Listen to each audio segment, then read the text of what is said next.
Hello, it's Mazzy here, and we're doing another joint venture video. And this is another from the Pacific Northwest. And we have Mark Weld. Wald. Wald. Yes. See, I just said your name in past tense. That's right. It used to be Weld. Well, Wald, I'm sorry, who's in Portland, Oregon. And we're going to do we're going to showcase 10 of our favorite guitarists. Now, there was a thread going around last year, early this year, on 10 guitarists, and I did a variation of this. The difference here is I think we're going to go back for that little conversation on some of them. And I did not look over my list again, but I'm sure at least 7 of them are exactly the same, but I know I swapped out a few for several reasons. So we're going to dive in on this. And as usual, I'm the home team, so I'll end up. So our guest, Mark, will start. If you want, first introduce yourself. Mark's channel, there will be a link below. He's fairly new to the vinyl community. He's only done a handful of videos. Yeah. And I did do one shout out on one of my videos because this sounds so superficial to some of you out there, but I liked the look of the frame of his setup, of his room, his tufted sofa, everything. It was a nice design, and I'm a sucker for that. So tell me a little bit about your little musical interest and self there. Well, studied music theory in like 30 years ago. Wanted to be a musician, but gave that up. But have just been involved in music my whole life. I love hearing it. I love tearing it apart in my head and understanding it. Didn't start collecting vinyl until about 5 years ago. So, okay. Are you from the Pacific Northwest? Yeah, I was born in Portland. Oh, so you're home. Yeah, I lived in Japan for like 3.5 years, but other than that, most of my time's been here. Nice, nice. I'm similar in terms of being a homebody, you know, almost 60 years in San Francisco, now 6 years here, 5 years, you know, so. Yeah. West Coast still all my life, but that's a whole other story. Okay, so we're gonna start now. And if one of us shows someone that the other's into, we're gonna chime in and kind of maybe embellish and expand that discussion possibly. And sometimes we'll just kind of give you a little brief overview of either an artist and a particular album. I actually pulled 2 albums per artist just to show, but just a little yin yang thing. So let's go. Great. I just want to add that the music that I'm going to show today isn't necessarily who I think the best guitarist is, or even necessarily my favorite guitarist. Although most of these fit that category, there's a bunch of people that I'm not able to bring in here because we only have 10. And I also break them down into sort of how they play. Some guitarists play very lyrical, very chordal. They are easy to listen to, and others are more staccato and play chromatic, and they're a little bit harder to, you have to pay more attention to them maybe to understand them. So I'm going to break some of that down too. Okay. So the first artist I want to talk about though is Bill Frisell. Bill he's recorded probably 30 or more personal studio albums.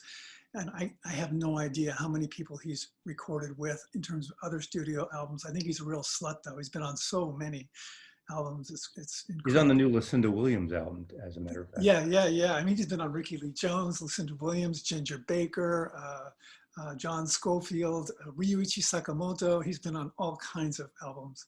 So, and his style is, you know, he's considered a jazz guitar player, but he plays blues and rock and fusion and Americana and surf guitar. He has an album of everything.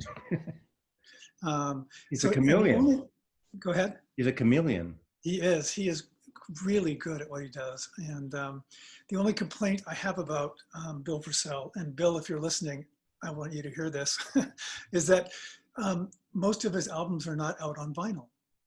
He produced a bunch of stuff early on, and then by the late 80s, early 90s, he just did CDs.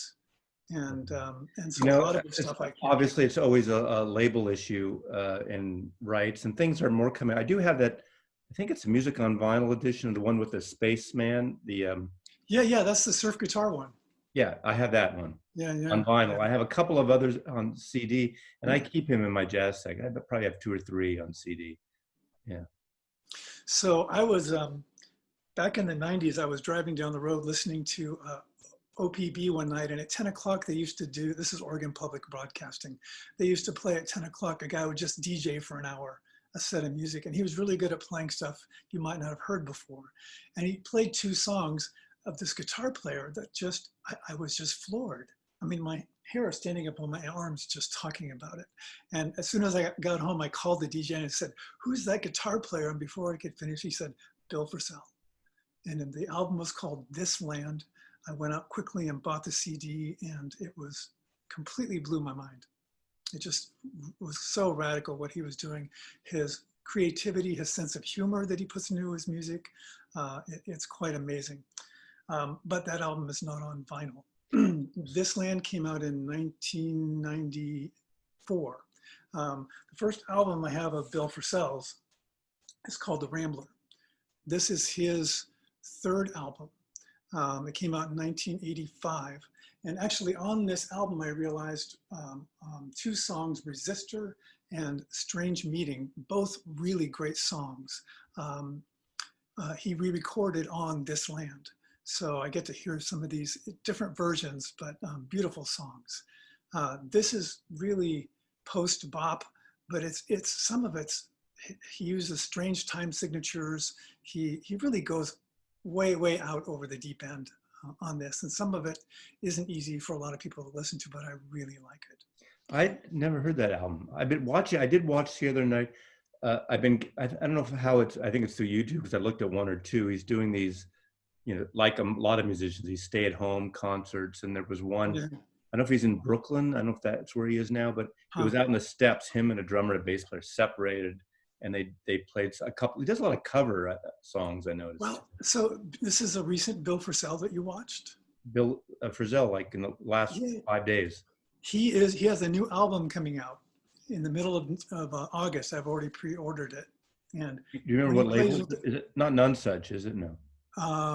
Yeah. It is? It is. And it's called, no, I'm sorry, it's on Blue Note. Okay. Oh, it is. Okay. Yeah. It's on Blue Note, and it's called Valentine. And it's the way, well, I'll get there. I'll come back to that album. The other thing he just started re-releasing some of his materials. So this is a 1990s album called Nashville. I've seen that. And this is really relaxed, easy to listen to. You could put it on at night while you're eating dinner or before you go to bed. It's just so different than the previous album I showed. So he is starting to re-release things. And so I want to make a suggestion tonight to Bill, because I'm guessing he's probably a fan of yours, Mazzy, and he's going to watch this. I don't know about that, yeah. That there are a couple of albums that he has to get we'll out. Hashtag him, Bill Frisell here. So, if he's like, you know, if he has any kind of ego, every once in a while he's looking for that hashtag. Yeah. That would be fun. Yeah. So This Land is an album that needs to come out on vinyl. It's completely outrageous, beautiful album, all over the board. And then he also has an album called The Intercontinentals, which, by the way, on the CD cover, I'm going to hold this up, you can see there's a record player inside that. And the CD looks like a little record with the dead wax in the label that goes on the record player here, but it's not out on vinyl. Now that's sinful. What label is that? God, I don't remember this one. Okay. None Such. This is None Such. Well, None Such, None Such has been over the last, now maybe there's a little bit of a glut now because of the shutdown for a few months, but they've been putting out a lot of records on vinyl from past. Laurie Anderson, Randy Newman, Ry Cooder, yes. And, things that they had like 10, 15 years ago, Kronos Quartet. So they've been putting some things out now that either never came out in vinyl or came out during this is one of those. Yeah, okay. This is on None Such, this one. So they're probably going to catch up a little bit if I sure hope so. Yeah. One more I want to show Mazzy. The album that he's coming out with next that you just mentioned that you saw him playing, and he does a lot of covers. He does a lot of Americana, things like this. He had an album called East West. And this is 2 live performances, one in LA, one in New York. The songs on here, he does My Man's Gone, The Days of Wine and Roses, Tennessee flat top box. I heard it through the grapevine. So he does A Hard Rain's Gonna Fall, and he does Shenandoah. So I saw him perform this live, and it was a spiritual experience. He would start off kind of sort of playing something, and it would kind of turn into, oh, there's some kind of harmony, there's some kind of melody going on, and it would kind of pick up, and pretty soon you're like, God, I think I might have heard this song before. And then a few minutes go by, I'm like, it sounds like Shenandoah. And then it is, and then it just slowly builds into this full-fledged song, and it builds into this almost crescendo, and he hangs out there for a while. And it's just such an amazing spiritual experience. A little improvisational noodling to begin with, and then it moves into the melody. Yeah. So his new album coming out on Blue Note, I can't wait to get it. It should be very similar to the East West. See, this is based on my last video I did with Kimbo. This is going to be dangerous if you turn me on to music that I have to reach out to. Actually, that was an album that I was considering. I have a handful of things I need to get. Nobody needs to get. No, I know what you mean. And then there's the next level, like, oh my God, in the moment I heard someone say it, just the way they describe it or play a segment, or I read something. Anyway. All right, I'm going to start with an obvious choice. I'm starting out with him mainly because he just died last week. And I am going with Peter Green. And Peter Green, and this is Fleetwood Mac's first album. Peter Green really kind of got known initially playing with John Mayall, replacing Eric Clapton and John Mayall Blues Breakers. Interesting thing is his guitar playing and Eric Clapton are totally different. He was this young, cocky guy saying, I can do that. I can do that. I can get, with John Mayall and play with John Mayall. And he did. And now he sounds nothing like Eric Clapton. Eric Clapton, especially at that point, was this young, fiery, the Clapton is God, and just really going. Where Peter Green's a more sexy guitar player. His style, his mood, he's more subtle, and he's not like flashy. And as we go along here, you'll notice that I have no like the flashy cliche heavy metal people, the guitar heroes, that a lot of people are going to probably post. Why didn't you include, Eddie Van Halen? Or that's not my interest. Technically, they're great. They don't bring in what these people bring in. He started, he wanted to start this band. He named it Fleetwood Mac after McVie and McFleetwood and McVie, and it wasn't even his name. And he didn't even like when they put on one of the records initially, Peter Green's Fleetwood Mac, because he had a bit of a following first. And their first album, very bluesy. They're a blues-based band, but on here, he just has this kind of, it's more, they did some cover stuff, some blues covers, really beautiful. But I just pulled two of each artist. His last one, Then Play On, was the last one he did with Fleetwood Mac, but great artist, did some solo albums, had great problems messed up with acid and everything, and some head issues. But this is one you don't see a lot around here. And this has come out in different configurations over the last, 20 years, but it was recorded in 1970. And that's when Peter Green quit Fleetwood Mac. And this album was the tour they did just a few months after they released Then Play On. And Then Play On, the interesting in that one is that Peter Green had three guitar players. They had one bass player plus three guitar players. Danny Kerwin joined on Then Play On, and Spencer is on here, Jeremy Spencer, who actually on this tour ended up walking out when they were in Hollywood and joining Children of God and became this like, oh my God, born again, just left the band at one point. Mick Fleetwood, that was a little after this. And then Peter Green came back to finish the tour as a favor.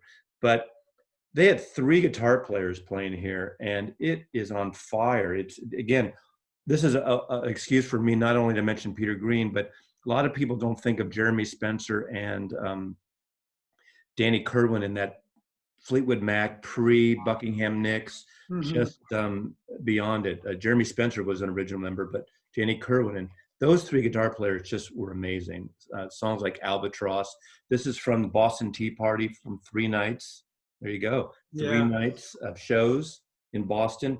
and it's really, really good. 1970, well recorded. It wasn't going to be a live album at the time. It was never released until like 20 years ago for the first time.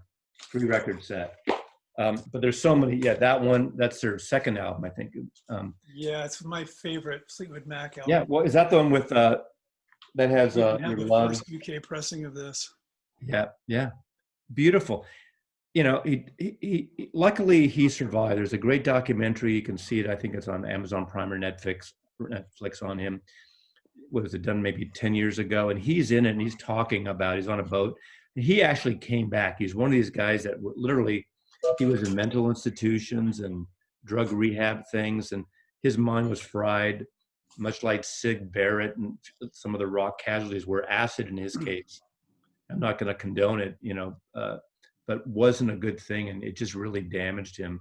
But luckily, he kind of came back and he was at peace, and him talking about his music, and he was very lucid, and he remembered a lot of things about those days, surprisingly. So that's my first choice, Peter Green. And I think I love Fleetwood Mac in all the iterations. Probably Bob Welch the least, and Peter Green the best. He's such an amazing guitar player. Yeah, good choice. For my next choice, I'm going to choose Laurindo Almeida. He's a Brazilian guitarist. He plays classical, jazz, Latin music. In the 50s, he got together. He did something called samba jazz that later on became sort of the precursor to the bossa nova movement. He's considered, he and Bud Shank are considered the sort of pioneers of the bossa nova movement. And the first album of his I want to show is Holiday in Brazil. It's Almeida and Bud Shank. And you can really hear the beginnings of the bossa nova movement in this. Beautiful album. There's, I guess if I'm going to try and only show two. This is hard. What I like about Bud Shank is when he plays with other people, he really brings something to what they're doing that you had never heard them do before. And I want to show two albums real quick. One of them is it's called Collaboration with a Modern Jazz Quartet. I have that record. In this album, I'm not a big fan of the Modern Jazz Quartet. I've never bought any of their records. I've heard them. My father used to listen to them. But this album is like one of my favorite albums in the world. In a way, it's like not as orchestral, but like Sketches of Spain in a way, Miles Davis. It's got that obviously Spanish mood to it a little bit. But I'm a fan of MJQ. A lot of people don't like him because they think a little too middle of the road. But, all the musicians, Milt Jackson, John Lewis. They're all good. Oh, God, they're so great. They come out of the whole bebop scene with Dizzy Gillespie and all that. But that's a gorgeous, that's, I think, the first record I ever picked up by them. Yeah, and I love the old labels, the what is it, pink and plum. Oh, right. Labels, really beautiful. This is the first pressing in mono. The other one, though, that I want to show is an unusual album. He did a duo album with Sammy Davis Jr. Oh, wow. It's just called Sammy Davis Sings and Laurindo Almeida Plays. And it's the most intimate album. I've never heard Sammy Davis Jr. sound like this before. It's really intimate. It's really beautiful. You can really tell that Sammy Davis Jr. is influenced by what Laurindo Almeida is playing. Wow. That cover reminds me, looks like a Chick Corea Return to Forever cover. It does. Different color palette, but the bird on the cover. Yeah, and I happened to grab a promo copy of this one. I got really lucky. Nice. But it's a beautiful album. And Laurindo Almeida is one of those people who doesn't, there's guitarists who create space for other people to play in, and there are guitarists who take up space. And some people are good at both. And both Bill Frisell and Laurindo Almeida are good at both. They can create space for other people and they can take up space. And I like that. I want to throw in, you and I are we're very fortunate to live in the Pacific Northwest in terms of being a record collector. I go down to Portland. Well, I had been going 2 to 3 times a year, mainly for work. There's several large ad agencies down here, clients that I, visit, Wyden and Kennedy and a few others. Not Wyden, Wyden and Kennedy, Wyden and Kennedy in the Pearl District there. Yeah. But Portland and Seattle, like Seattle, we have about 15 or 16 record stores right around here. Portland has a ton of record stores. I love going to Crossroads, which is like a record mall, different vendors, one large, they moved to a larger space a few years ago. Obviously Music Millennium and others. And there's that really tiny one right next to that old movie theater. I forget the name of it. Little Axe. Little Axe. Oh my God. So amazingly curated, tiny, Yes. a niche. And I found some stuff there that I couldn't believe. Yes. And talk to the guy. I don't know if you said it, talk to the guy, he had it in the back. He has stuff in the back. Yes, yes. And Portland's, if those of you who don't know, it's about 3-hour drive, give or take. You know, you can get, I think I've done it 2.5, or you get stuck on the bridge there, crossing over, you know, it can take you another half hour, an hour. So I go down there sometimes. And of course, the record store, we're very fortunate up here. Lots of physical stores in normal days. We'll see, hopefully they survive. My second choice is probably my top 3 all-time favorite guitar players. And I said, not all these are necessarily my best 10 all the time, but this is Django Reinhardt. And Django, gypsy guitar player, got known sort of in the hot club of France with Stéphane Grappelli, the violinist, French violinist. They played in Paris a lot. There's a gypsy, jazzy soul to them that's just really soothing. He lost several fingers, and he had a certain way of picking and playing. This is my favorite of the record covers. It's not necessarily my favorite album. These things were recorded in 1936 to 1938. Just a beautiful, beautiful still life there on the cover there. I have about, whoa, did it do? Sorry, knocking my laptop down. Oh. Are we on the air still? Are we recording? Yeah, we're okay. We are. I have probably about 6 or 7 LPs, variations of Hot Club of France. This is a mono from a GNP Crescendo, the vintage series.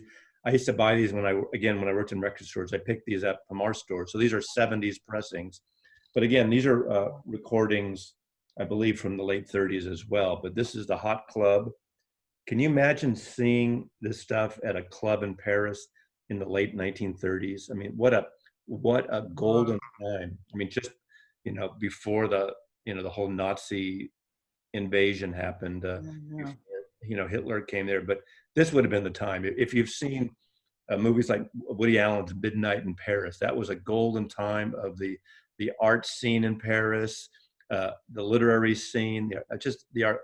That's something that I love. And I talked about this in several of my videos.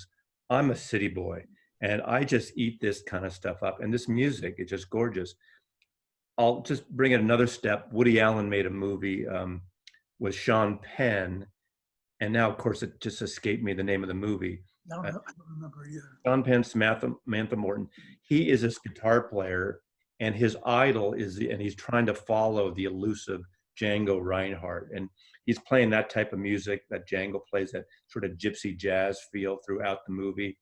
And there's one scene he sees Django from a distance coming out of the club and walking by. He never really makes that physical or that contact. It's kind of in a way like Amadeus and Salieri, if you've seen Amadeus, you know, where this genius, I can never quite be. How does he do it?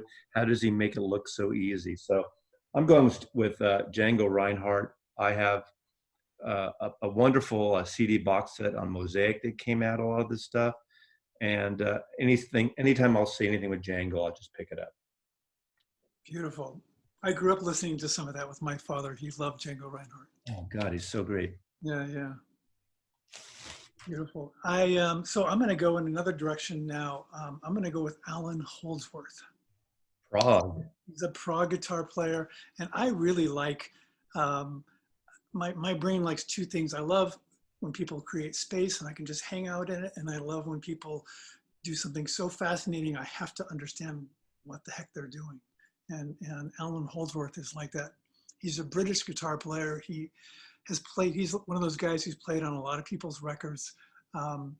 He played with Soft Machine. He did some stuff with Bill Bruford, the new Tony Williams. And anyway, so he the first record I'm going to pull up his was the first one that I actually heard. It came out in 1978. He did an album called UK the band's name is UK and the album is called UK. And it's Bill Bruford and Jobson and John Wetton and Allan Holdsworth. John Wetton, he was in King Crimson and later on was in the sort of pop rock band Asia, which I didn't really care for. But he does a lot of the singing on here. He's kind of he hits every note, but his tonality is a little bit off for me. I mean, the sound of his voice is not my favorite, but the record is amazing. Allan Holdsworth plays very fast and very chromatically. So rather than playing lyrically and with a lot of feeling, he's really more into a lot of really interesting notes that you wonder how the hell he's going to resolve something when he gets into it. When you get into dissonance, you have to resolve it at some point, and he's just brilliant at that. He also is one of those people who creates space, and I'll show an album next where he creates space. But this is a really amazing album. On this album is the song "In the Dead of Night" and "Time to Kill." Great songs. They have changing time signatures and double and triple over the solos, like the violin player and the guitar player playing the same notes. And there's also a song called "Nevermore," where Allan Holdsworth starts off with an acoustic guitar solo that just is incredibly beautiful. So anyway, this is a beautiful album. Came out in '78, I believe. And then the other album, actually, there's two more. I'll just show this briefly. I walked into a record store. And, you did? What a surprise. And yeah, this is the beginning of a joke. I walked into a record store. I walked in and they were playing this record. And this is in like 1980. And I'm listening to it and I walked up to the guy at the desk. It's basically acoustic guitar and piano and that's all. It's a duo. And I said, "Is that Allan Holdsworth?" And he was stunned that I knew that. He was just completely floored, but you can't miss him if you know his music. And I bought the record on the spot. And this is also a brilliant record. The Things You See, taken from the song, "The Things You See When You Haven't Got Your Gun," which is a great title for a song, I think. But the other album that I like of his, it came out in '82. It's called IOU. I think this is his best album ever. This album completely blew me away. He creates a lot of space with really eerie chord structures. He just opens up. It's hard to even describe it. You open up with the space he creates, and then he just starts filling it with these notes, and he can blend back and forth between both very quickly. Wow. But it's seen that album. I haven't seen the second one, the middle one you showed. I've seen that. Say that again? I've seen that album. I've never heard it, but I have never seen the second album you showed. Yeah, that's actually really hard to find. Yeah. Yeah, it was printed in France. Gordon Beck lives in France, and it's been really, really hard to find. So I actually had to buy that one off Discogs. So this is pretty prog. It's pretty edgy, but it's beautiful. And again, I just love how he can create so much space and then fill it with so many notes that resolve so nicely. Really makes you have to use your brain to listen to this guy. Very nice. Good one. I don't have any of his music, although I'm sure I have him on some albums like King Crimson and the like. But I'm going with another a more straight ahead jazz artist. And I think more or less he's the sort of the cash cow for Blue Note records. I was considering several jazz artists, and I could have, obviously, if we expanded to 15 or 20, I would have more jazz artists because I'm also a big fan of Wes Montgomery, who's got a style. Some people think he's a little too smooth and easy, especially the albums he did with CTI, like with California Dreamin' and Day on the Life and that late 60s, mid 60s cover thing. But I'm going here with Grant Green. Yeah. Obvious choice. On the vinyl community here, he's everywhere because of reissues on Music Matters Jazz and Tone Poet, and just in general, his music, the Blue Note 80s reissues, going back to any Blue Note. I think, as I recall, if I'm not incorrect, he's the artist that made more records for Blue Note than any other single artist. Yeah. I just picked two, kind of at random, but two I really like. Green Street, fabulous record with, it's a trio, just Ben Tucker and Dave Bailey on bass. There's Roundabout Midnight, and a couple other things. I won't get into all the details of the music. He just has a really kind of great sound. Like you said, it could be Sunday morning, could be Saturday afternoon, Saturday night. It's not a big party record, but it's a good feeling. It's accessible to non-jazz people. The music mattered jazz, obviously, like Tone Poets have these great cover photographs designed by Reed Miles and great Francis Wolff photographs. The other one, and I always show this one, I've showed it many times, but I always show the one, Street of Dreams. And the reason I like to show it, Mr. San Francisco here, because this is up in North Beach, and this is actual cross street up Upper Grant in North Beach of Grant and Green. There's a club called Grant Green, sort of a bluesy, jazzy little bar, more of a bar that plays some music, literally right in the corner there. Up on Grant, the whole Beat Generation thing kind of started there. Yeah. This was from 1964. I think the other one is 61 or 62, I believe. But this one expands a little bit. But it's got Bobby Hutcherson on vibes, and the vibes and the guitar combination, it's just really, really lovely. Larry Young on organ, so you got the organ bit. Some people aren't into jazz organ, but I love the sound of organ. So organ, vibes, and guitar, and then Elvin Jones, like powerhouse on drums. But really wonderful jazz artist. I could have shown, pick 5 or 6 other Grant Greens, but I showed some restraint here, Mark. Yeah, you're better at that than I am. I'm not better. I just decided, if I'm going to make these rules, like last week I did a top 10 video.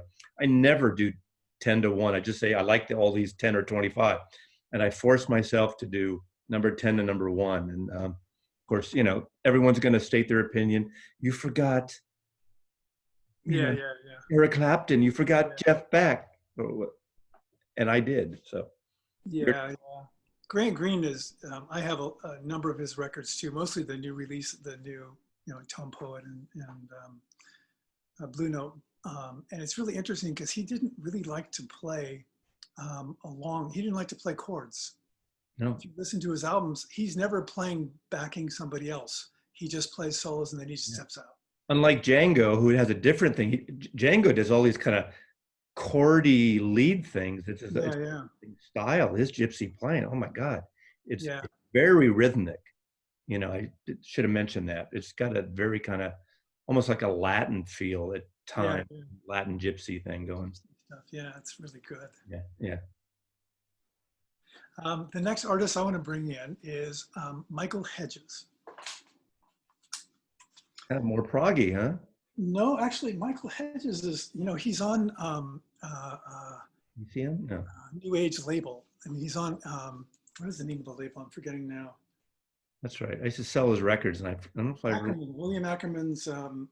Windham Hill. Windham Hill, yeah. He's on Windham Hill. He was signed on Windham Hill on a napkin in a bar that he was playing at. That's one of those napkin contracts. That's a whole interesting story with Windham Hill, who worked at Stanford University and he was making boats, and he started this, or later he made boats, started this whole thing, and he made money because of George Winston's piano playing, all this new. Right. And I was in my early 20s when I was selling those records in a record store. We were kind of like the new age. Yeah. But there's a whole audience. You got to pick and choose those records. Some of them are really beautiful. Well, I'm not a big new age music fan either, and neither was Michael Hedges. He just signed to the label, but he calls his music new edge instead of new age.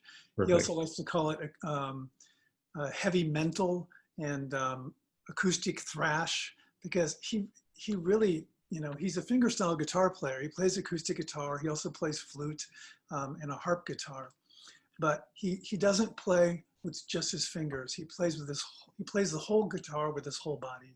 He does things to a guitar that in the 80s I'd never seen before. Nowadays it's not so strange. What's Have you that? performed? Yes, I've seen him 4 or 5 times. Wow. He died in a car crash, gosh, I think like 10 years ago or something. Vaguely But, remember.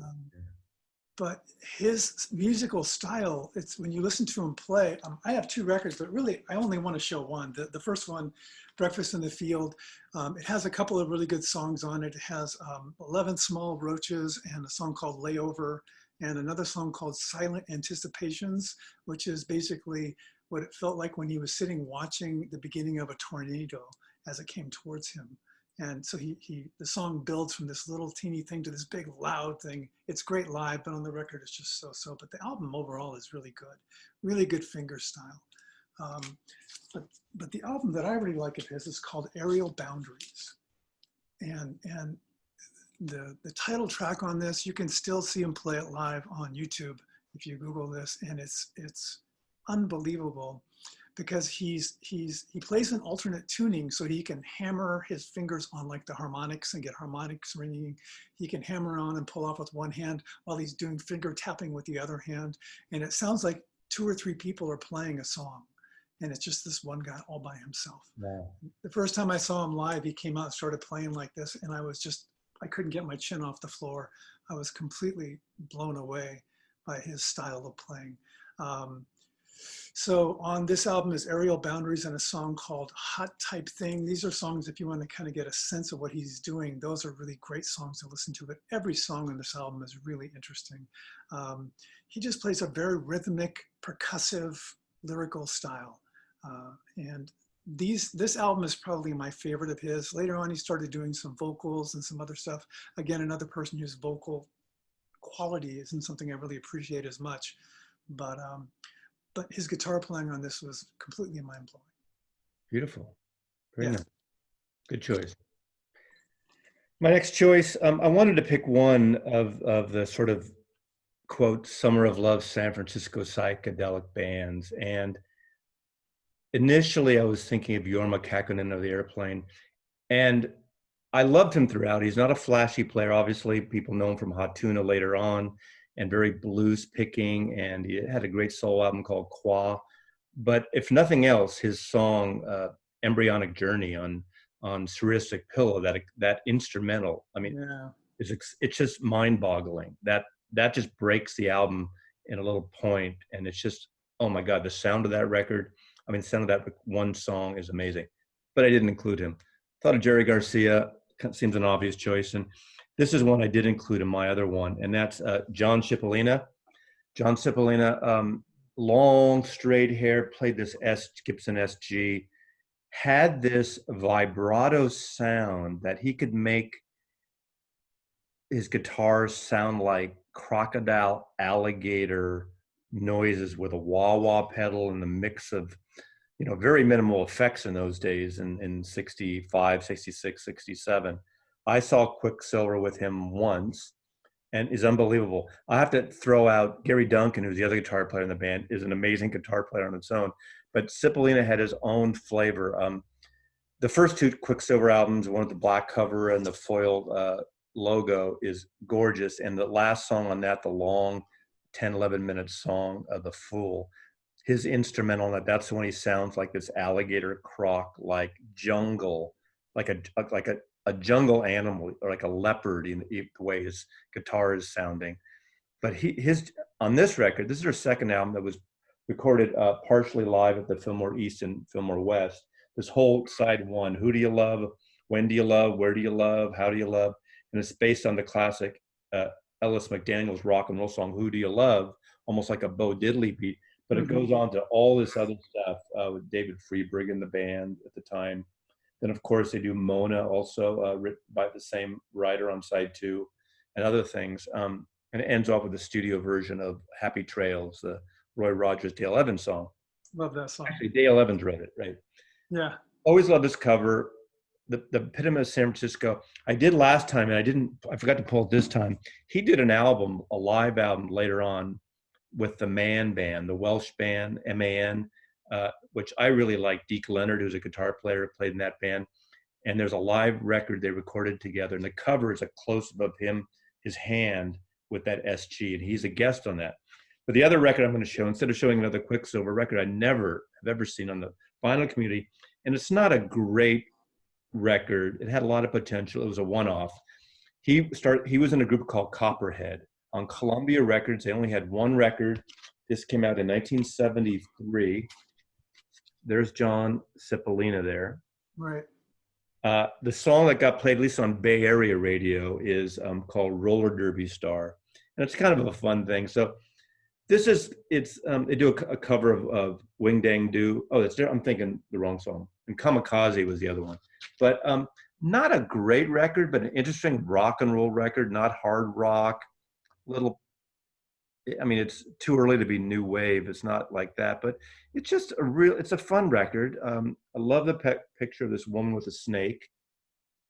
But Copperhead, John Cipollina, he died too young. He had, I think he'd either died of cancer or liver disease. He died like in his 30s, I believe. So I'm going with John Cipollina as my choice for San Francisco of that period. I had to do one because I grew up with this music, and to me, of all those guitar players of those bands, his sound, every time I hear it, I could right away know. Obviously, you hear, once you know Jerry Garcia's playing, you know how he sounds with the Grateful Dead, and I saw them countless times live, but I'm going with him. Have you heard Happy Trails by Van Halen? No. I recommend checking it out.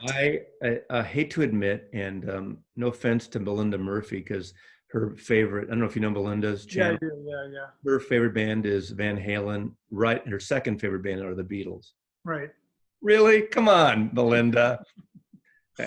I remember getting a promo when I worked in the record business of that first Van Halen record, and I played it, and it was okay, and I ended up selling it or giving it away or so. It's not my thing. I get their talents and I get the whole thing. It just, I was a little older, maybe in my generation. Of course, I was only 23 when that came out, I guess. 20. Yeah, I'm a couple of years younger than you. And so it was like 78, I think, when that came out. And I was still in my adolescent rock phase. And I liked the first couple of Van Halen's. Oh, but I can't deny how great they are. It just missed it. But I haven't heard their version of Happy Trails, no. Yeah, they do a cappella. It's great. Oh. Yeah, it's actually really delightful. Is this the first part or the David Lee Roth version? Okay. Yeah, it's Diver Down, I think, is the album. Okay.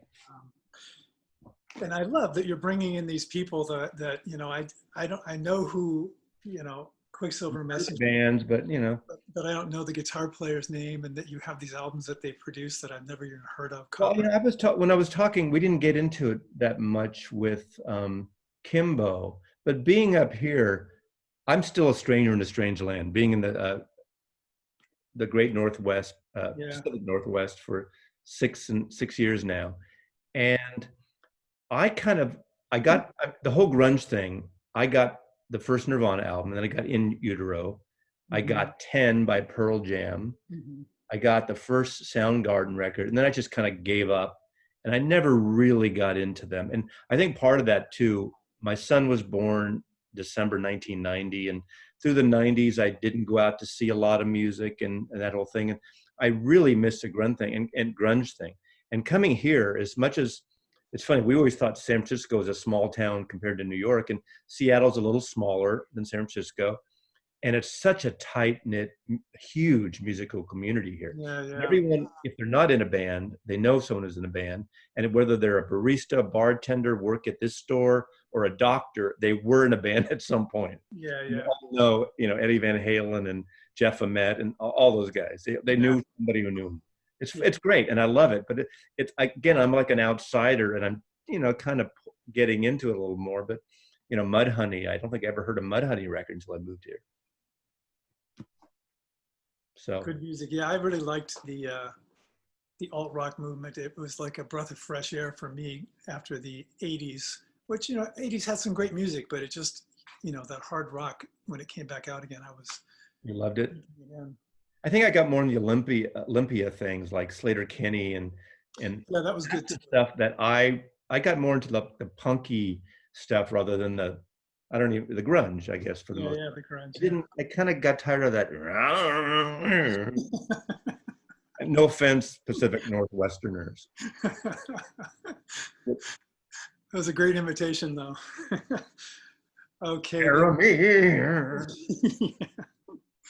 The The next person I want to talk about, his band Double Trouble was one of the biggest bands in Austin, Texas in the late 70s, early 80s. Stevie Ray Vaughan. And he got to play live at the Montreux Jazz Festival in '83, and David Bowie saw him there and helped him get signed to a label. And then they quickly produced Texas Flood. Great record. This is such a great record. And the way that he plays, you know, he's one of these guys who can do both at the same time. He takes up space and he creates space, and he's doing it both at the same time. He's playing behind himself, kind of like Django Reinhardt all the time. And it's just relentless. He plays in rhythmic strumming patterns and then plays these great solos over the top of his own harmonies and stuff. It's fantastic. This album, the title song, Texas Flood, is one of my favorite blues tunes by him. It's just straight ahead blues. It's beautiful as guitar playing. But he also has a song on here called Lenny, which is this, it's kind of a love song to his then wife, Lenny. And if you haven't heard, if anybody out there has not heard Stevie Ray Vaughan for any reason whatsoever, and maybe you're not into blues, which I would imagine if you haven't heard of Stevie, you're not into blues. But that's a good place to start. Lenny is a beautiful, beautiful song. It's a beautiful record. It's a wonderful, and I feel lucky.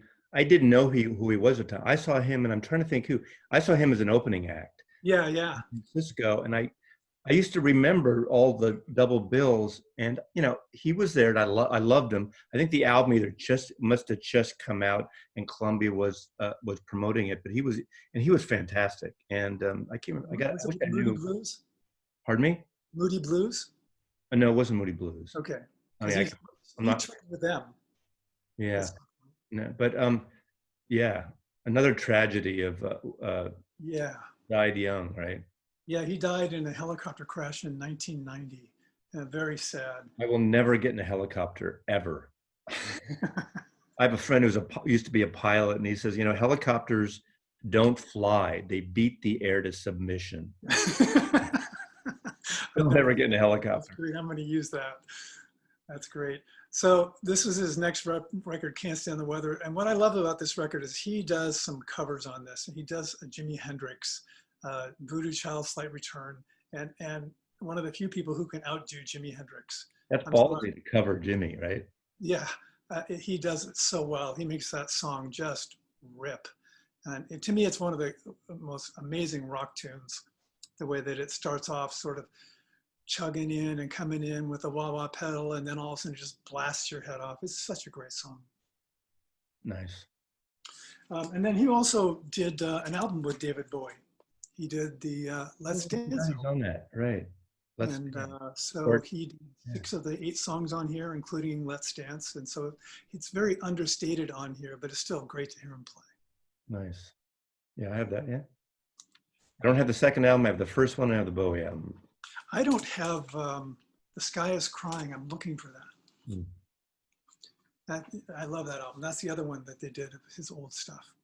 Well, love it. Good. That's a good choice. I thought about him, but I don't know enough about him, and I don't always grab his record, but whenever I hear it, I love it. It's one of those things I kind of forget about pulling it.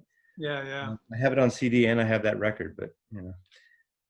The next one, it's coming from the mid '60s to late '60s.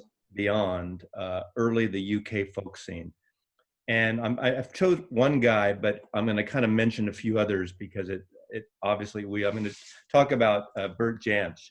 Oh, right. I am such a huge fan of Bert Jansch, and my intro to him was not. This is a box set that came out about 3 years ago. There's 2 volumes of this, but the second volume I didn't buy because I have the individual records. This has his first album, Bert Jansch, 1965, It Don't Bother Me, 65, Jack O'Ryan, 65, I'm 66, and Bert and John. It's Bert Jansch and John Renbourn, the album they did together. And that's why I'm going to mention this record. When I bought my first really good hi-fi, did this record come out? I'm thinking this record came out in 70 or 7, no, maybe 69, maybe 68 even. I should have researched that. I've totally forgotten now. Maybe 68, I think 68. Anyway, Pentangle, Jackie Mache, this woman singer, Bert Jansch, Terry Cox, John Renbourn, and I'm blanking out on the other person. A mix, a fusion of folk, jazz, blues, folk rock. But they were more jazzy than some of the other bands like Fairport Convention at the time. But it was just kind of a similar makeup, very acoustic based, very female singer, a lot of traditional English folk songs, American folk songs from the old bluesy folk, more like Josh White, that mix of blues and folk hybrid. When I bought my first components of a nice set of speakers, a turntable, and a Sherwood receiver at a component store in San Francisco, there was 2 records that they were playing as demo records. One of them was this. There's a song, the last song called Waltz, which is an instrumental, and it's very jazzy with bass and drums. It's a wonderfully recorded song. The other album they were playing, I remember I literally went down to Tower Records in Fisherman's Wharf and bought it, was Stanley Turrentine's album Cherry on CTI. It was probably almost my first jazz album. But this album is just so great. These are great. Again, some traditional songs. Also, if you listen to some of early stuff, you'll really hear on a couple songs specifically how Jimmy Page really just lifted his versions of these songs and put them in Led Zeppelin songs. But he went on to record a lot of solo records, a lot of, one of an all-time favorite record is a record he only did in the last decade of his life. He died, I'm thinking 5-6 years ago, and a song called Black Swan. And it is such a beautiful record. It's hard to get on vinyl, but you can get it on CD, but I strongly suggest it. But Bert Jansch, and of course, I mean, it kind of crosses over into other artists that I did not pick, like John Fahey and Leo Kottke, that whole acoustic folk, Robbie Basho, that's kind of jazzy, Indian-like, dirgy, a lot of that, smoke incense, put some, Indian bedspreads everywhere and smoke a joint and play that kind of music. It's that really wonderful scene and stuff. But I love that kind of stuff. Almost like different tunings and things too. Yeah. Very acoustic bass for the most part. I'm going to jump back into Prague. Okay. Steve Morse. Huh. Steve Morse, I discovered him probably in the middle of their career with Dixie Dregs, and then worked my way backwards. The first album I want to show, I'm really going to show Dixie Dregs. He has done a lot of solo albums. He worked with a band recently called Flying Colors, and he's currently touring with Deep Purple. But I'm just going to show some stuff from the Dixie Dregs. This is stuff that I really liked of his. So this album is called What If? It came out in '78. I think it was their 3rd album. These guys were discovered by Twiggs Linden, who was the road manager for the Allman Brothers Band. So this album came out on Capricorn Records. They got signed by Capricorn via their introduction through Twiggs and the Allman Brothers. These guys are also Southern rock, obviously, with the Dixie Dregs name. But his guitar playing is rock, country, jazz, classical fusion. And he plays a little bit of everything on these records. Odyssey on here is a beautiful Prague song. There's a song called What If that's just a really versatile Prague song. There's a song called Little Kids that's a classical guitar song that he does. And then a song called Gina Lola Breakdown, which is more of a country chicken picking kind of song. And one of the things that I like about him is his style of playing is he likes to pick almost every note. So you can hear the attack of the pick on the string. He's not doing all the hammer-on pull-offs as much as he's picking every note. And he's very fast and very clean. And you can hear that on the chicken picking songs because there's no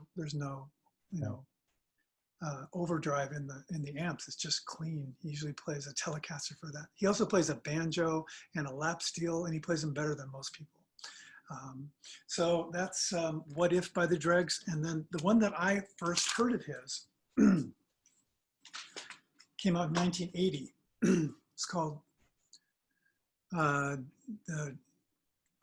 Dregs of the Earth, sorry. And this album has a song called Twigs Approved, sort of an honor to Twigs, who I think passed away at about that time. Very, very fun prog rock song. But he also has a really beautiful song called Hereafter.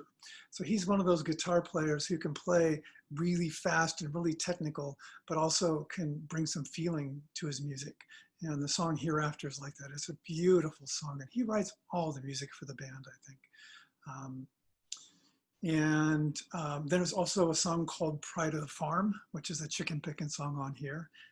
So I think there's also there's a classical song too. I'm trying to remember. Old World, I think it's called.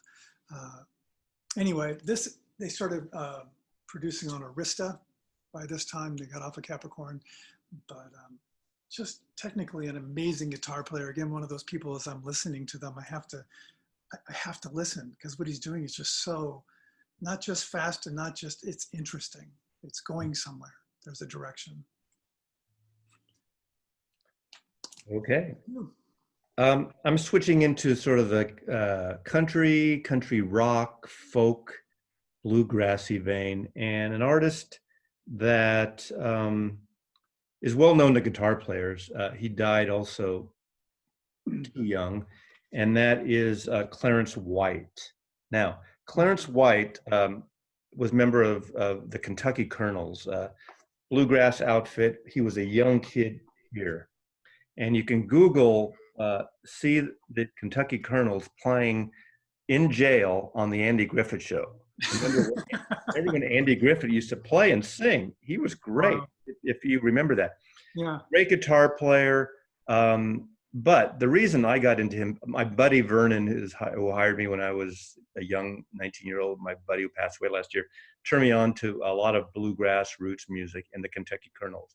However, I got into him because he was the best guitar player of one of my top 3 favorite bands of all time in their later incarnation, and that's the Byrds. Really? And this is Clarence White right there. Now, wow. Clarence White was this amazing guitar player. What's interesting about this record, everyone likes to get on, and me too, the Byrds bandwagon, their first half with McGuinn and Gene Clark and David Crosby with those beautiful harmonies, and Mr. Tambourine Man, 8 Miles High. Love that stuff. A lot of people, or some people, don't take that last incarnation of the Byrds seriously. Roger McGuinn was the only original member, but this group of the Byrds made, I'm thinking, 5, 6 records. They got a little more into country. It was just after Sweetheart of the Rodeo, although Clarence White wasn't a member of the Byrds. He is on Sweetheart of the Rodeo too, with Graham Parsons and the other. His name is on there in a couple songs. But he played great acoustic guitar, and he played this amazing Telecaster. And on this is Untitled from 1971 or 72 or 73. What's amazing about this is a double record set. One record is all live at the Fillmore East, I believe. And they could have, I wish they continued on long after this, because they could have been this great in their own way, like the Dead, a jam band, because they do like their version of 8 Miles High that's like 18 minutes with jammy, psychedelic-y things. Wow. And then they come back into the chorus of 8 Miles High and the singing. And they also do some bluegrassy kind of stuff, but electric on this. They could have done, I could see them going on doing acoustic sets. But the song on here that I think everyone should listen to, and one of my favorite Byrd songs from this period, is Chestnut Mare. And in Chestnut Mare, there's several parts to that Roger McGuinn song, and you hear the acoustic sound. It almost sounds like it's double tracked by Clarence White. It's ethereal, it's gorgeous. Listen to that song in headphones and listen to the guitar picking, he is a mother. He is an amazing picker. Now, the drummer of the band, Gene Parsons at the time, helped him invent. They invented, I think Gene Parsons, not to be confused with Graham Parsons, invented a thing that they call the B bender. And you can Google it to find out what that was. It's something that was attached to his Telecaster, so he could play chords and pick and bend it at the same time. You can buy them now commercially, but the B bender was put on his Telecaster. And there's a really great guitar player, artist in country, almost like country fusion today, by the name of Marty Stewart.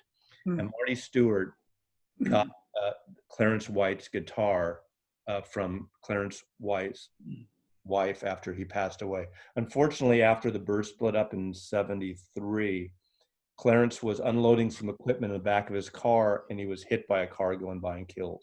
Wow. And I think he was in his 30s. An amazing, amazing picker, amazing guitar player.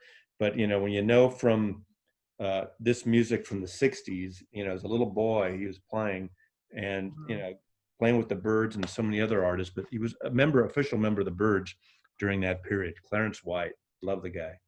So you said it was a B bender? They call it the B, letter B hyphen bender. And it was that you could, if you Google later, write it down or watch the video later. I'm sure squeeze it, right? You kind of push it against your body and it bends the strings. Is that something? Yeah. You know, I used to kind of know more about it. There's a bunch of videos that shows what it is and how. In fact, if you can Google Marty Stewart B bender, he'll show the guitar, and I think he talks about this thing. Wow. It's an amazing, and you know, because the drummer Gene Parsons would invent these things, and they kind of worked on it. And he said, "Well, I want to do this," and he was the one who built it for Clarence, and he kind of was his guinea pig and tested it out, and he used it all the time around this period. Oh my God. The guitar playing on, even the live film part of that is amazing. Okay. Great picks. I'm really enjoying seeing what you're bringing in. And some of them are surprises to me. Well, I saw your other video you did a number of months ago on your favorite guitar players. And I did mention Clarence White on that one too, I think. You might have, yeah.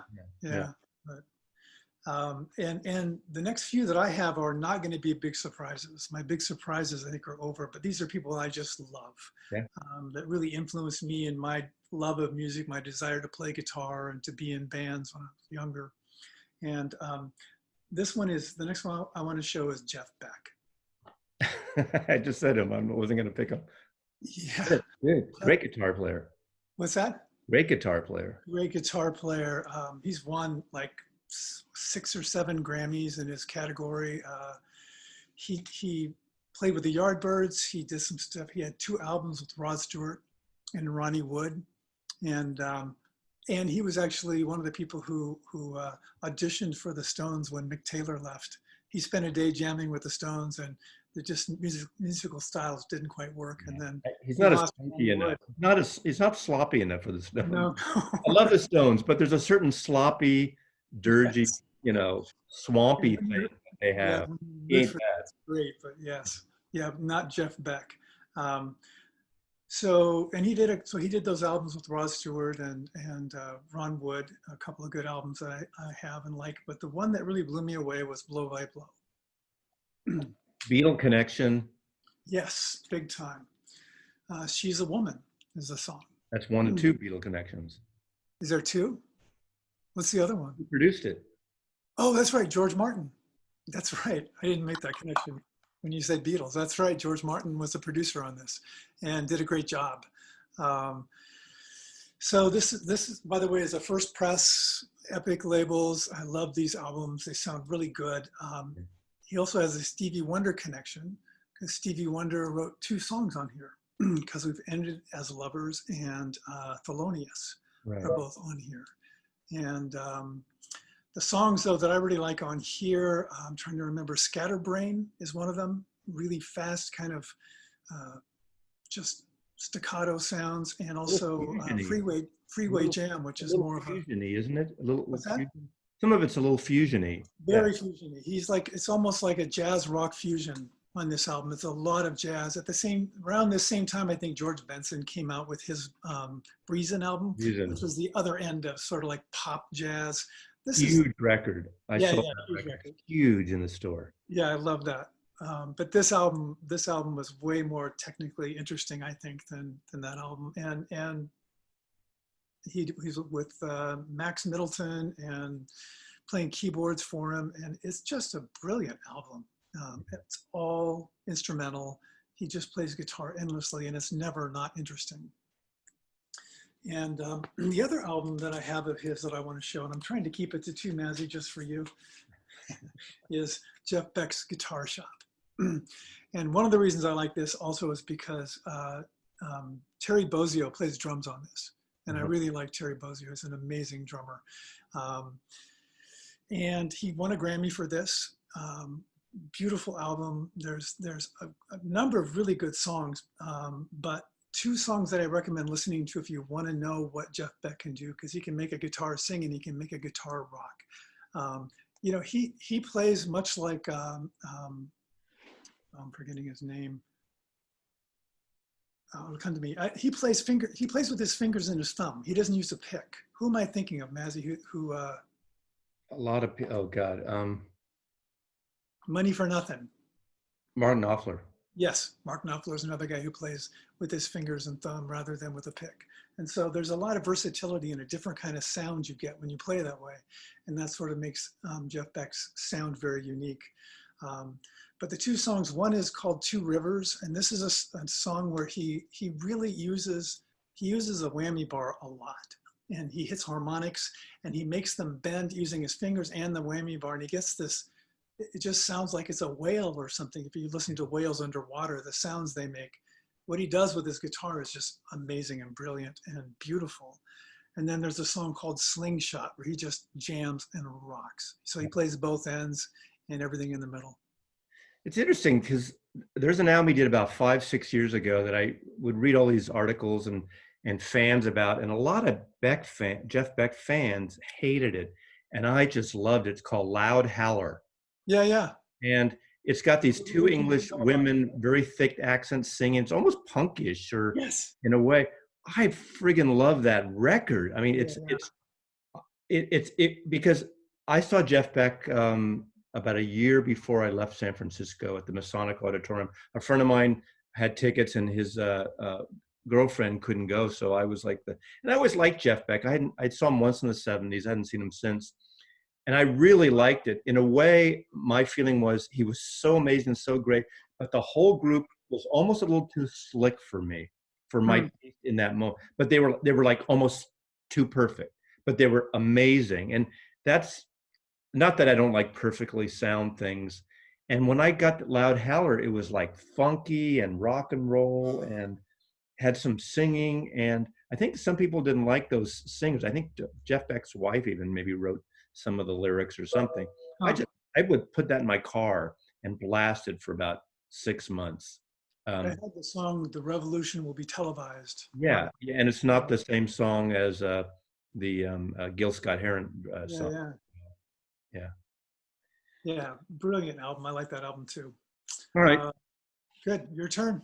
Okay, I'm going sort of modern flamenco, but not the normal flamenco. Modern as in not Andres Segovia, who is an amazing artist.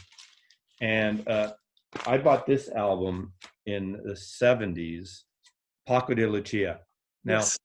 Paco, when I heard this record, the way he rolls his guitar, his string it's fast, it's amazing. Some of this music was used in many years later, in 10, 15 years ago, in Woody Allen's Vicky Cristina Barcelona, film in Barcelona. Beautiful record. A record I don't have, and I keep wanting to get it because I see it shown on the vinyl community all the time, is the one, and I was at the show. He did a show at the Masonic Auditorium again where I saw Jeff Beck with Al Di Meola and John McLaughlin. Yes. And that one live in San Francisco. I attended that, and I've never had that record for some reason. I would have shown it, but I'm going to show that. And this is just the other one I have as a CD. This is a later CD. This is probably from early 2000s. And this is Paco de Lucia, Citas Buenas. and I just love his playing. So nothing much to say about it, but this record is stunning. Yeah, I really like him. In fact, my next person Oh, was Al Di Meola. And so the Friday Night in San Francisco is from I'm that in the tour. audience. Yeah, with Paco de Lucia and John McLaughlin. And this is actually, it's a brand new Is that the Grundman 45 pressing. or 33 one? What's that? Is that 45. RPM or 33? 45. And it sounds great. It sounds great. Grundman I gotta pressed get it. that. And I'm trying to remember. This is like number 208 out of 3,000. Yeah, it's not a MoFi, but it's like a MoFi. It is. It's really good. It's I want to get that. yeah, it's worth getting, Mazzy. It's worth getting. It's beautiful. I was thinking about this, the other day on Sunday weekend, I pulled these records and I thought, shit, I've been wanting to get that. It's one I just never pulled the trigger on. Yeah, I was looking forward to it coming out, and I really, I love Paco de Lucia. I love listening to his music. I have a couple of his albums, and Al Di Meola is one of those. Technically, he's a master. When you listen to him play, he's technically a master. He plays brilliantly. He attacks. He plays really well. He doesn't have a tremendous amount of feeling. I compare him a lot to Santana. Because their style is kind of similar, but Santana is a little less technical and a little more like emotional. Well, he's got the Latin soul. Yeah, I mean, yeah. And there's truth to that. yes. Sexy Latin soul. Yeah, he's a little clinical sometimes for me. Yes, it is. And although when he's doing, he has an album that I don't have on vinyl. I would like to find.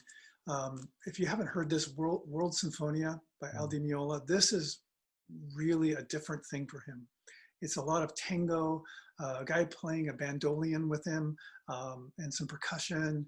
It's really simple. It's incredibly gorgeous. And his style of playing, when he's playing tango or this kind of Latin feel, his attack is more passionate with this kind of music. It actually fits. It feels more emotional. Okay. So. And I love John McLaughlin. I didn't include him too. Yeah. You know what everyone goes for the Mahavishnu Orchestra, and rightly so, all those records. But yeah, I think my favorite one is more acoustic, Our Goes Beyond, which is more of a spiritual album he did early before all the Mahavishnu stuff. Yeah, he and Santana both went that spiritual route. That's probably how they met and got to know each other. David Dip, and yeah, exactly. The other one I brought up was the Elegant Gypsy, which has one of the best songs on the Friday Night in San Francisco, the Mediterranean Sunrise. Beautiful, beautiful song. There's also a Mediterranean Sundance. Trying to remember. Elegant Gypsy Suite, actually, from the title. Great songs on here. And I'll step back over to you. All right. I'm going with just one of the great American rock and roll, Southern guitar players, another person who died way too young, and that's Duane Allman. Yeah. Duane Allman, a member of the 27 Club, killed on his motorcycle. When the Allman Brothers were at a peak. And yes. Of all those Southern rock bands, they're my favorite by far. Mine too. And there's Marshall Tucker and all the ones beyond that, a little different thing. But I saw them, but not with Duane. I saw them on a New Year's Eve at the Cow Palace in San Francisco, 73 or 4 around that time. This is a great anthology. There's 2 volumes of the anthology I didn't pull because he did a lot of amazing session work. I mean, this has him on records by Clarence Carter. He does The Wait Here. Joe South, Games People Play, a great single. Willie Dixon, Delaney and Bonnie. Wow. On and on. He's on. The opening riff, the Layla. Everyone thinks that's Eric Clapton. Right. It's Duane Allman. I mean, Layla alone. I mean, he's one of those things. If that's all he did in his entire life, that opening, that lick for Layla, all this great stuff. And so both these volumes, 2 record sets on Capricorn Records, are great. But this is the one to get, is the Allman Brothers Live at the Fillmore. Now, this is the expanded, I think it was Record Store Day, maybe just after that. This is all the shows unedited. The 3 nights or 2 nights, whatever they did. How many discs is that, Mazzy? Pardon me? Is that 2 discs or more? 4 discs. 4 discs, yeah. If you have the original on 2 discs, I mean, it's no slouch. Or even Eat a Peach, which is from these tapes. Eat a Peach is great with Mountain Jam.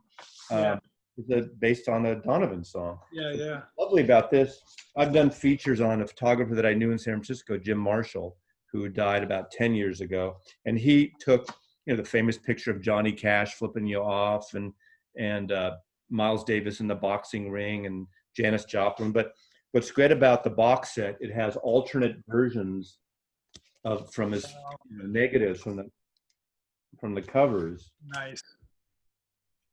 Nice. Those are great. Tour cases and everything else. So Duane Allman, what a great thing. And one of my favorite things, I think it's on this collection, one of the anthologies, is the very first Atlantic Records recorded Muscle Shoals is the Boz Scaggs album and the long song Loan Me a Dime. And the guitar, it's like a 10-minute piece. It's so soulful.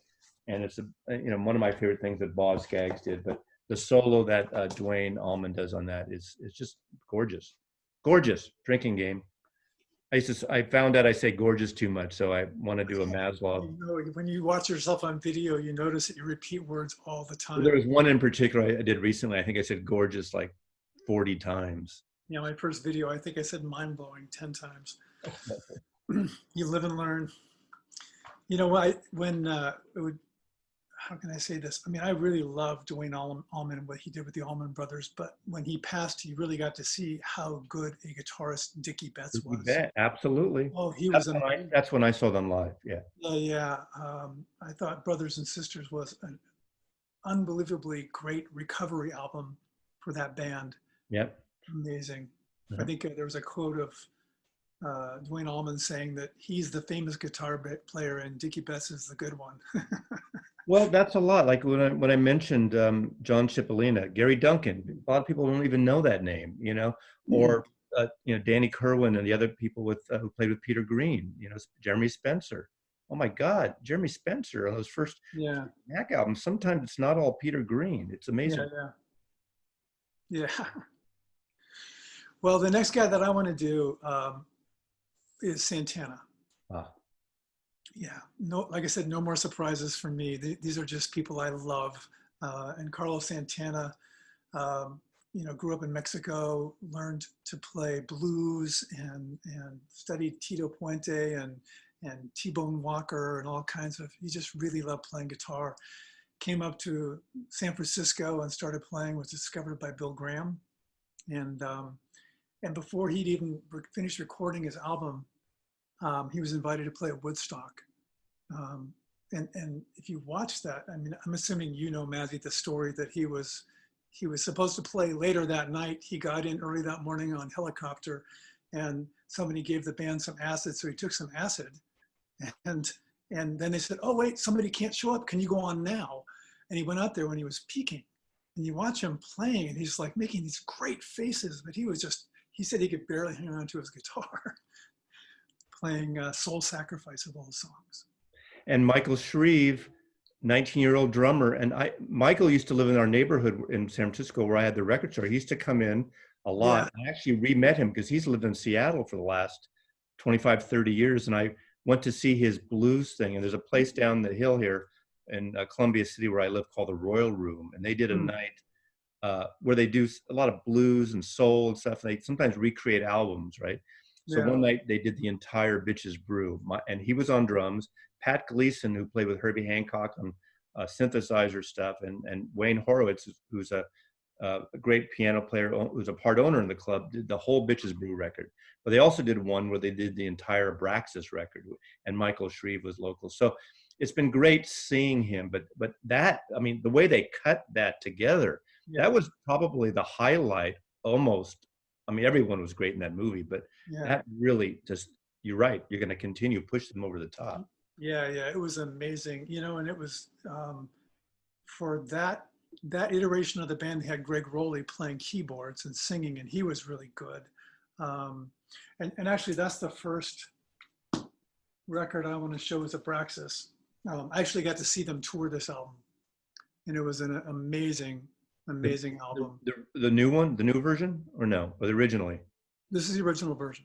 No, didn't they do a reunion album a few years ago of the original group? Like oh yeah, I don't know. I don't have. This is the original. This is the first pressing of Abraxas, and I got to see them when they toured this album. Oh, and that, oh God, 1972 or whatever. It was 70. I think it came out in 70. 70. Okay. So I think they were touring in like 70, 71. Wow, good for you. Incredible show. Yeah. You know, they did a great cover of Peter Green's "A Black Magic Woman" on here. And he also rounds that song out with Gabor Szabo's Gypsy Queen on that song, beautiful. But the song I love on here the most is Incident at Nesheber, where he plays, it's like jazz, rock, samba, it's just a little bit of everything. It's a beautiful song. He also does a song Samba Pati on here. And he's one of those guitar players too, that he has his own style, like Holdsworth or some of these other people. If I hear him, I know it's him playing. Otmar Liebert, do you know who that is? Yeah. He did a cover version of Samba Pati about 20 years ago. Yeah. And somebody was playing it in a cassette in a car I was driving in. And I'm like, oh yeah, I know this song. It's an old Santana song. And then there's a little solo playing in the middle of it. I'm like, no, that's Santana. We looked on the box, and sure enough, he was playing the solo for Otmar Liebert. Great album. I think one of the greatest albums of all time. It was amazing. I'm going to jump ahead because I'm only going to show two to Caravanserai. And this is when Carlos started really kind of getting spiritual. He just started to do some stuff that was away from rocking and jamming to something just more spacey and interesting for him. But what I really like about this album is there's a song called Song of the Wind. Mm-hmm. I think it's like a 5-minute song, and it's just a non-stop guitar solo from beginning to end. And anybody who can play for 5 minutes like that and be completely captivating is a great guitar player. And in this iteration of the band, he had Greg Rowley and Neil Schon. And Neil Schon and Greg Rowley went on to form Journey. Right. And apparently, when he first released this on this version, because this is the first pressing, it's only credited to Santana. But in fact, Neil Schon and Greg Rowley and the band went in and started recording this with Neil on guitar. And then Santana liked it so much, he just put himself in towards the middle of the beginning somewhere. He faded his guitar in and finished the song off. So the opening parts of the solo is actually Neil Schon, and he's credited on later versions of the record. But amazing album, and Santana is just a brilliant guitar player. You know, another record that I would throw in, I think, did I choose Santana last time? I don't think I did, but I have shown the record. It's an only Japanese import. I think it's on CD, is Lotus. And that's a 3-record set. I actually have the CD, a signed copy, because one of my photographers in San Francisco in the late 80s, early 90s did a photo shoot. And I was at the photo shoot with Carlos Santana. And of course, I brought my CD that I got of Lotus in. So I have a signed copy of that. But that is live in Japan. Mike Shriva's on it again. They do Samba Pati. They do, a lot of stuff from Abraxas. And it's a beautiful record, a very good live Japanese pressing. And the record folds out almost like this huge origami piece of artwork. It's over the top. Wow. Beautiful design. Huh, you know, I think I saw that recently. I showed it on some video, who knows what video. Yeah. It's if you ever see it, I mean, you can get it on the compact disc. Yeah. It's been reissued at all, but if you can find original, just the packaging alone is gorgeous. But, you know, I don't know how they kind of fall apart. You got to be careful because there's so many parts and pieces. Wow. It literally folds out. Like, yeah. I have two more to go.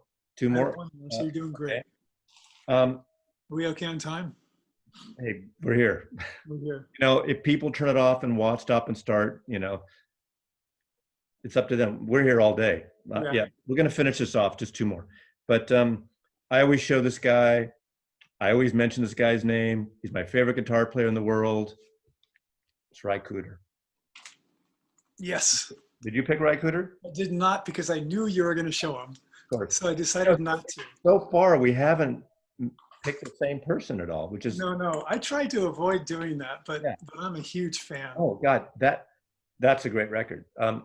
I just picked this one. I could pick anyone. This is Into the Purple Valley, which was his second album. I love Boomer Story, but I just love this. That's his wife, Titleman, who is a sister of Russ Titleman, who was a Warner Brothers staff producer for years, produced by Jim Dickinson and Lenny Waronker. I mean, this guy born and grew up in Santa Monica, sounds like an old blues player. I've seen him countless times, mostly in San Francisco. However, I did see him here in at the Moore Theater. Paris, great soundtrack. Wim Wenders' film. I love the score on that. Yeah. He's done, I think he's done like 8 or 9 or 10 soundtracks. I have every single one. But beautiful record. I don't have this one, actually. I'll have to check it out. But this is the one. If you don't have this record, okay. I picked this too because it's 2 guitar players. It's on Non-Such, and it was just reissued finally on Non-Such, is Ry Cooder and Manuel Gabon. I don't have, oh yes, I have that too. And it is so good. Cuban guitar player who lived in Havana when they did this record. This was not far after the whole Buena Vista Social Club thing. They tried to emulate the sound of like late 50s Havana. You say banana. Beautiful surf-like. Do you have like an assistant there handing you records? I do. Is that the missus? Yes. Are we going to have martinis sometime? Yes. We're going to come up in August. Okay. Are you sure? Are you going to well masked? Anyway. With your mask.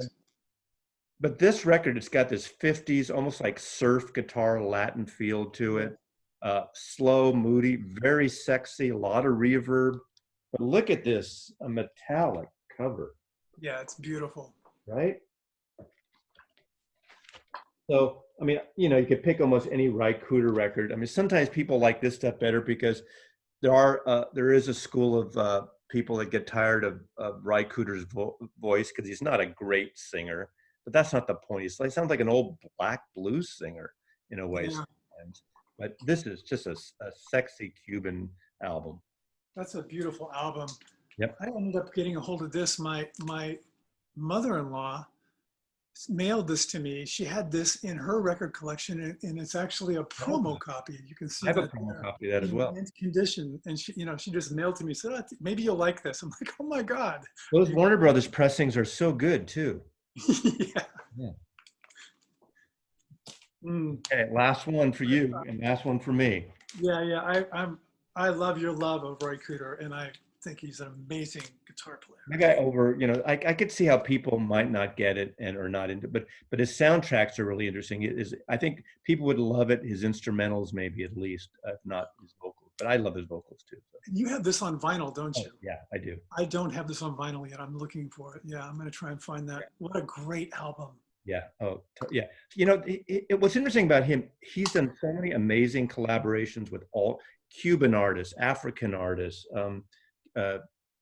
you know, just blues artists, the collaboration, Indian artists. I mean, the collaborations he's done is amazing because he really gets in all the string instruments. He's not just a guitarist, mandolin and dobro and anything. And his son, I'm interested because I've seen the last few times, Joaquin, his son, is a percussionist, is playing with him, who is putting out his own record on Non-Such in the fall, and Ry Cooder is going to be playing on it, obviously.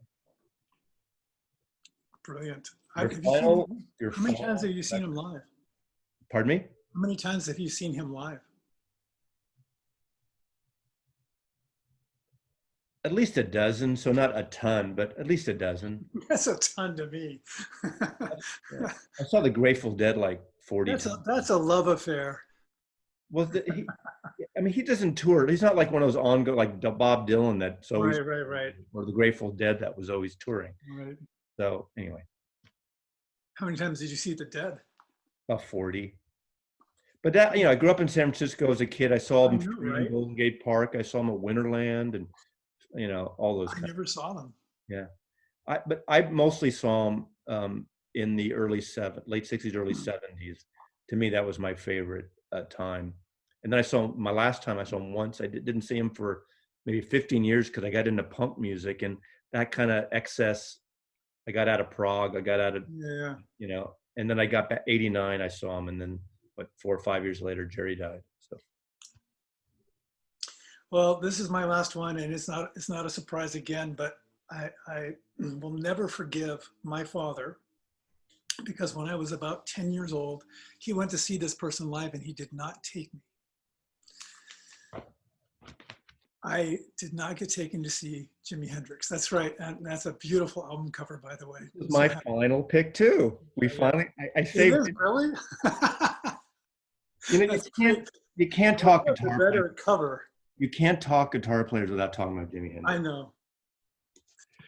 I know. And that is such an amazing album. It has all the hits, Foxy Lady and Purple Haze and Fire, but The Wind Cries Mary and Hey Joe. I think, and actually my favorite song on this album is May This Be Love. That is such a beautiful psych pop rock song. I love that song. The other album of his that I brought out is Axis Bold as Love. Yeah. And this was my favorite Hendrix album. And I actually found a first pressing on the Tritone Reprise labels, which is quite a score. But I love this album. And I can listen, it's like a soundtrack to me. I have to listen to the whole album if I put it on. I can't not turn it over. Yeah. Beautiful album, but he's such an amazing guitar player and he wrote such interesting stuff. He's so important. He's beyond everyone else. I mean, sometimes he was sloppy with his time signatures and he played in his own mind in a way, but it worked so beautifully. I mean, I bought this record. This is my favorite, not just because of the cover. I was 14 years old and I bought this New Year's Eve day of the year it came out. So it would have been '68. So I was 14 years old. I remember buying it and sneaking it home. But of course, it was behind the counter because it was a UK edition on Track Records. Wow. You're 14 years old and you see this. I mean, we didn't see naked women like this. And I don't want to sound misogynistic. You're a 14-year-old boy in 1968. Yeah. I mean, they're not all flattering photographs of these women. So it made I think they're gorgeous. Oh, I do too, but it's not like flattery lighting and retelling. Yeah. That's true. It's like, you're the photographer, you know about that kind of stuff. Well, I work with photographers, so I know, but but that made it almost like forbidding. It wasn't, heavily retouched like Playboy or something, whatever. But that's my favorite record. And I never saw Jimi Hendrix either. And also, obviously, being up in Seattle, you've probably seen a video. I went down to the cemetery a couple of times, and that was really touching because it's only 20 minutes from my house. And being in Seattle, didn't really spend a lot of time later years here, but it's amazing. So good choice, good final choice. Me too. We came together. Yes. At the end. Beautifully at the end. Yes. Kumbaya. Yeah. Nice. Well, thank you. This is a long one, but it doesn't matter. People will watch in parts and pieces, but I love doing this. And thanks, Mark. And we're going to meet either summer or fall at some point. Yes, I'm planning on coming up there in August at some point. My daughter lives in Olympia, so we're going to head up and shoot by her and head up into Seattle. I want to get to the record stores up there. Perfect. And when things settle down, I'm going to be down there because now my son Joseph is in the South something district. South Waterfront? No. What's that? There's a record store nearby. There's a main street. It's not. It's out across the bridge from downtown, so it's not there. I wish I knew on Hawthorne. Kind of out that way. What's that? Was a record store out there? It's only 2 miles from Millennium. So there's Tomorrow Records, and then there's Exiled Records. Might be Exile. Jackpot. What street is Exile on? Oh, Exile. What street is Top Pot on? Jackpot. Yeah. Jackpot, Exiled, and Tomorrow are all on Hawthorne in different places. Then it's probably near there. Yeah, that's where I live. Okay, he has an apartment with another woman there. They're roommates. Anyway, all right. People don't need to hear this stuff. Thanks, and for those of you watching, please check out Vinyl Crush. I will link Mark below here. Mark's going to do more videos once he gets. Well, we'll see. Thank you, Mark, again, and thank you to your lovely assistant. Thanks, Mazzy. Mazzy loves you.